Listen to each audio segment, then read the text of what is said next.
मेरे YouTube channel the success vision. आज accounting की सेकंड सीरीज लेकर आए हैं। हम कुछ एमसीक्यूज डिस्कस करेंगे। Question number 1, creating provision for bad and doubtful debt is an application of which of the following principle. Bad debt के लिए ऑलरेडी प्रोविजन प्रोवाइड करना, यानी लॉस के लिए ऑलरेडी एक प्रोविजन है जबकि प्रॉफिट के लिए कोई प्रोविजन नहीं है। ऐसा कौन सा लॉ या प्रिंसिपल हमें ये देता है? Option number 1 realisation principle, option number 2 full disclosure, option number 3 conservatism, option number 4 money measurement. Realisation होता है कि हम अपना रेवेन्यू कब रियलाइज करते हैं। फुल डिस्क्लोजर होता है कि सब कुछ डिस्क्लोज कर देना इन्वेस्टर्स को।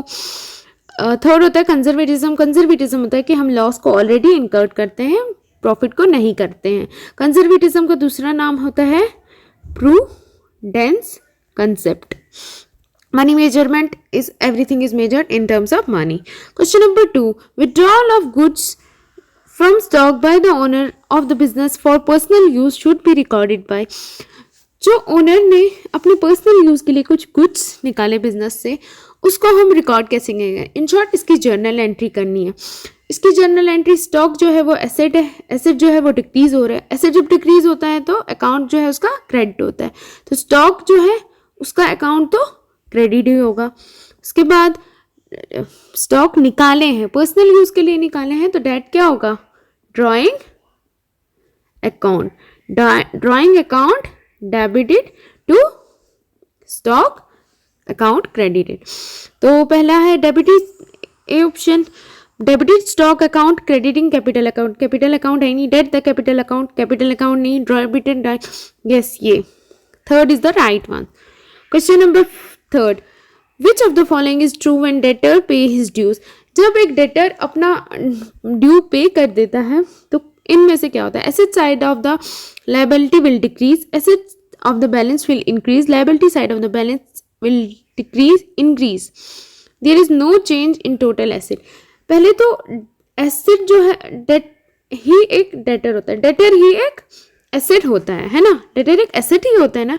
तो डेटर का ऑलरेडी होना एसेट को ना तो इंक्रीज कर सकता है ना ही डिक्रीज कर सकता है। लायबिलिटी से तो कोई रिलेशन ही नहीं है डेटर का, तो ना तो ऑप्शन नंबर ए, ना बी, ना C. There is no change in total asset और टोटल लायबिलिटी, कोई भी चेंज नहीं आएगा। Question number 4, only significant events which affect the business must be recorded as per the principle of.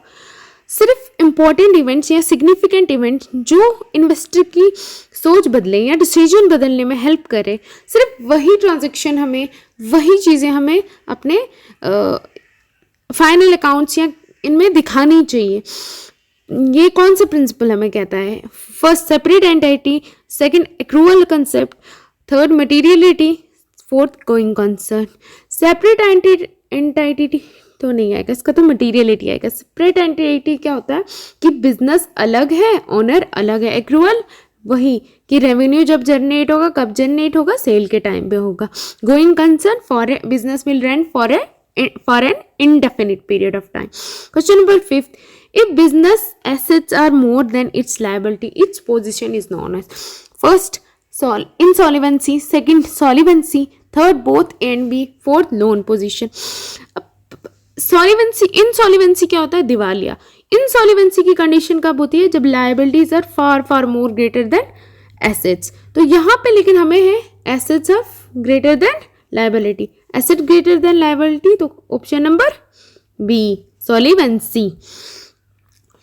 Question number 6, match the following, first trial balance, second suspense account, third sale of ₹1000 to Ram entered in book as 1010। D sale of old furniture treated as sale of good. इधर second तरह से error of principal, error of commission, summary of ledger, one sided error. Trial balance तो summary of ledger होता है। अब suspense account, suspense account कब बनाते हैं? जब एक साइड एरर निकलता है। सेल ऑफ दिस, इसमें इसकी गलती है ना, कमीशन की गलती है ना, तो error of commission. Sale of old furniture treated as, इसकी तो प्रिंसिपल ही गलत हो गया। इसमें प्रिंसिपल क्या हुआ? एसेट की जगह हमने गुड्स लिख लिया। तो ये कौन सा बनता है? ए का 3, बी का फोर, इन दोनों में से ये ऑप्शन तो बिल्कुल एलिमिनेट हो गए। उसके बाद सी का two, third, option number third is the correct answer. Prepaid expenses are valued in balance sheet at, जो ऑलरेडी एक्सपेंस हम कर चुके हैं, जिनको हम एज ए एसेट भी यूज़ करते हैं, तो उनको बैलेंस शीट में कैसे बैलेंस करते हैं? रिप्लेसमेंट कॉस्ट, जी नहीं। करंट कॉस्ट, नहीं। कॉस्ट एक्वायर्ड, अमोर्टाइजेशन कॉस्ट भी नहीं। हम किस पे एक्सपायर्ड करते हैं उनको? Cost less expired portion. तो कॉस्ट लेस एक्सपायर्ड पोर्शन होती है, हम उन पे उनको वैल्यू करते हैं। Early payment of bill of exchange is called, जो पहले ही ऑलरेडी बिल ऑफ एक्सचेंज हमने पेमेंट कर दी उसको क्या कहते हैं? A retirement, second discount, third endorsement, fourth renewal. उसको हम रिटायरमेंट कहते हैं, ना तो डिस्काउंट कहते हैं। जो पहले ही हमने बिल ऑफ एक्सचेंज ऑलरेडी दे दिया हो उसको तो डिस्काउंट नहीं कहेंगे। एंडोर्समेंट हुआ किसी चीज़ को बढ़ावा देना, उसको भी नहीं कहेंगे। रिन्यू, किसी चीज़ को पुराना छोड़ के कुछ लॉज, कुछ भी नया ले आना, उसमें रिन्यूअल भी नहीं कहेंगे, तो उसे कहेंगे retirement. Question number 9, revenue is said to be, हम रेवेन्यू कब जनरेट करते हैं? अपने बुक्स ऑफ अकाउंट में। Sale is made, cash is received, goods are manufactured, it is accounted for. कब करते हैं? When the sale is made. The receipt and payment account for a non profit organisation is, एक non profit organisation है, उसका account क्या होता है? A nominal account, second real account, third income statement account, D financial account. देखो non profit organisation, ये दोनों तो अकाउंट की टाइप्स नहीं है। नॉमिनल अकाउंट में एक्सपेंस और लॉसेस होते हैं, तो real account, expense and income, not losses. Question number 11, which of the following is an external cause of depreciation? Depreciation का एक्सटर्नल कॉज क्या होता है? First, revenue, repair and maintenance, ये इंटरनल है। मिस यूज इंटरनल है। Where net, तो ये ना बच्चे ये गलत मिस प्रिंट हुआ है, ये है वेयर एंड टीयर, और है fourth one is obsolescence.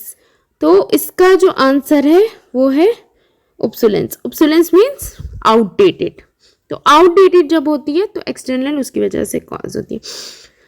Question number 12, a company has machine costing rupees 5 lakh, depreciation is charged here follows। 2020 में 50,000 हुआ, 2021 में 50 के हुआ, उसके बाद 30 के हुआ 21 में, उसके बाद 50 के हुआ। तो इसमें कौन सा प्रिंसिपल वायलेट हुआ है? मटीरियलिटी तो नहीं हुआ, उसके बाद टाइमलेस तो कोई है नहीं, प्रिंसिपल गोइंग कंसर्न तो नहीं हुआ, तो कंसिस्टेंसी, उसे जितनी डेप्रिसिएशन फर्स्ट ईयर में करनी थी उतनी ही उसे सेकेंड ईयर में करनी चाहिए थी। Question number 3, if a liability is decrease then for the asset to be constant there will be corresponding. अगर एक लायबिलिटी डिक्रीज होती है तो हमने कल अकाउंटिंग इक्वेशन की थी, asset equals to capital plus liability, या फिर asset minus capital is equal to liability. जब हम लायबिलिटी को डिक्रीज कर देंगे, सपोज लायबिलिटी 500 से माइनस होके 300 हो गई, ठीक है, तो एसेट तो सेम रहेंगे,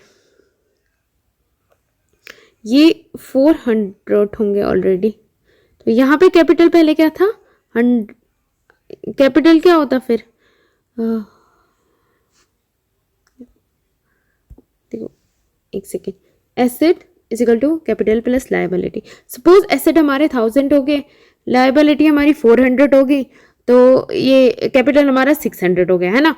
तो इसमें क्या होगा ना, जब लायबिलिटी को डिक्रीज करेंगे, सपोज लायबिलिटी हमारी हो गई अब 200, जब लायबिलिटी 200 हो गई तो हमें यहाँ पे इक्वेट करने के लिए कैपिटल इंक्रीज करनी पड़ेगी 800, क्योंकि 800 प्लस 200 मेक्स 1000। टोटल एसेट को तो हम चेंज नहीं कर सकते, तो क्या आएगा इसका answer? Increase in capital.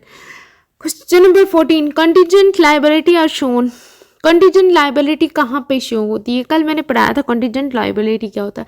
A credit side of the balance sheet, B profit and loss appropriation account, C both and B, D none. Contingent liability ना तो बैलेंस शीट पे शो होती है ना तो प्रॉफिट एंड लॉस अकाउंट में, तो ये तो होगी कहीं पे भी नहीं शो होती है। Question number 15, if outside liability and owners equity are added we get. जब आउटसाइड लाइबिलिटी और ऑनर की इक्विटी दोनों हम टोटल करते हैं तो वो क्या बनता है, total liability of the business. Thank you.